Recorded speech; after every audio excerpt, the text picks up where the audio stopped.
Okay, I'm assuming that if you clicked on this video that you're considering purchasing either the Laplander or the Silky folding saw. And you just want to look at a video to have somebody who's experienced with using both of those saws give you a solid review and a solid recommendation without beating around the bush. Well, you've come to the right place because I'm going to get right down to the brass tacks on each of these folding saws.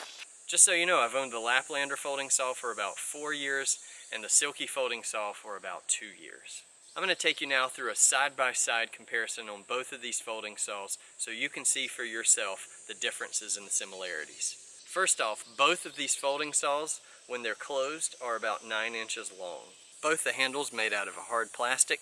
However, the Silky saw does have this nice rubberized grip. The Laplander does not have that rubberized grip on the handle. Both saws have a lanyard hole. As you can see, I've tied one here. There are some differences in the blade length. The blade length on the Laplander is about 7 inches, while the blade length on the Silky saw is about 7.5 inches. Now, while the Silky saw has about a 1/2 inch longer blade than the Laplander boasts 7 teeth per inch as opposed to the Silky saw's 6.4 teeth per inch on the blade. Both of these saws are made out of stainless steel, the Silky saw made in Japan and the Laplander made in Sweden. When it comes to weight on these folding saws, the Laplander is a little heavier at 7.1 ounces as compared to the Silky saw that comes in at about 5.7 ounces. But honestly, holding them in my hand, I really can't tell a difference in that 1.5 ounce between the two. Both of these saws have a safety mechanism, but it's important to note that there is a difference. The Laplander has a locked position when it's closed as well as when it's open. You have to depress the safety button to do both. The Silky saw will open freely. In other words, you do not have to depress a safety button to open it, but you do have a safety to fold it closed. The Laplander only has one position, that's out and locked. You cannot alter this angle or change it at all. The Silky saw, on the other hand, has two positions. The first position when you pull it straight out, and then if you depress the safety mechanism and push outward, you can get much more flat cut, which is really helpful if you're cutting something close to the ground where you don't have a lot of clearance underneath your saw. Okay, so now let's get to the biggest difference between these two folding saws and what I feel is the most important difference between the two, and that is how they cut. As you can see, the teeth on the Silky saw are slightly angled back towards the handle, and the bite of the teeth is really geared towards the pull stroke as opposed to the push stroke. The Silky saw is specifically designed this way to be more efficient on the pull than the push.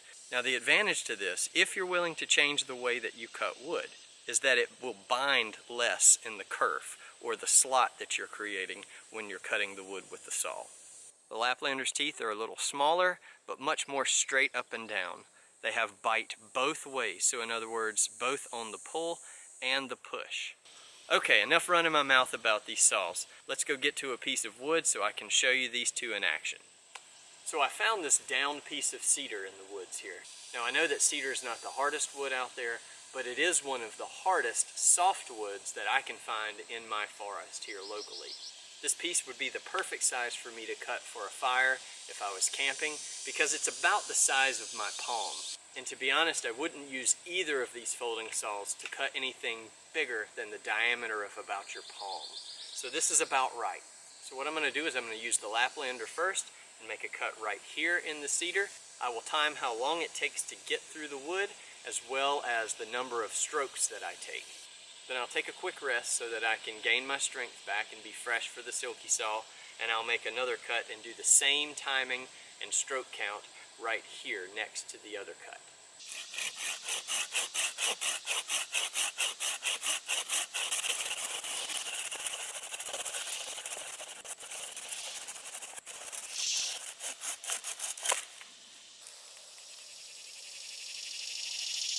So cutting this piece of wood with the Laplander took just a little over 2 minutes and was approximately 300 strokes.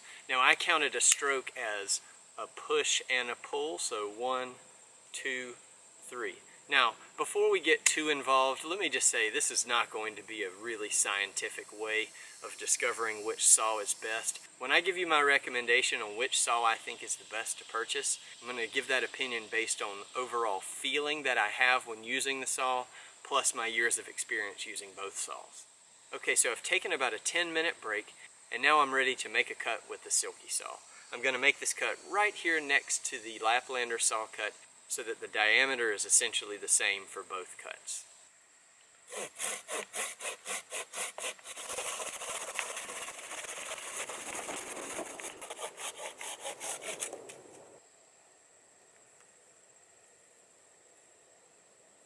So with the Silky saw, it took me about 2 minutes to cut straight through the tree, and I counted approximately 200 strokes with the Silky saw.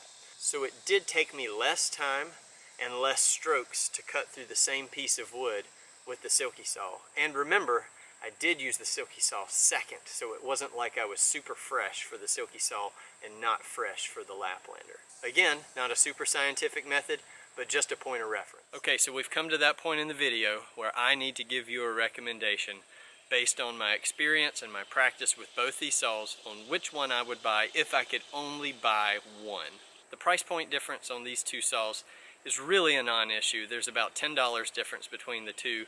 You can get the Silky saw for slightly above 30 US dollars and the Laplander for slightly less than 30 US dollars.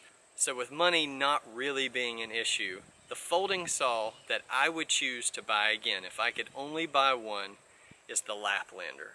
Now this may be surprising to you considering the demonstration that I just gave, where I took less strokes and less time to cut through the same piece of cedar using the Silky saw as opposed to the Laplander.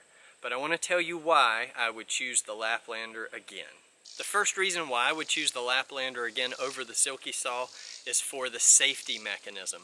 I like the fact that the Laplander is safely closed and will lock in this position. I don't have to worry about it coming open as I'm walking around with it, or if I brush up against something, or if it's just in my backpack.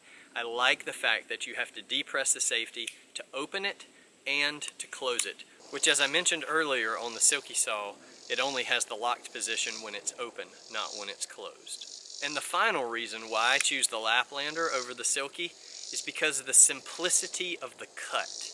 As I mentioned before, the Silky saw requires you to focus more energy into the pull and not so much the push, which I realize makes for a more efficient cut and doesn't allow for as much binding in the kerf. But I like the fact that with this Laplander, I can grip it and rip it. I don't have to change my sawing technique to fit the saw. In fact, I have broken the tip on my Silky saw, as you can see here, because I was inappropriately putting too much effort into the push versus the pull. Now, as I just showed you, I can still use the Silky saw with this broken tip. But if I'm being perfectly honest, when the tip to this saw broke, even though it was my fault, I lost a little bit of confidence in this saw when that happened. Now I know a few of you will disagree with me, and that's fine. I'm just giving you my opinion. So that's going to do it for this video. I hope this was helpful to you. Good luck in the search for the perfect folding saw for you, and we'll see you on the next video.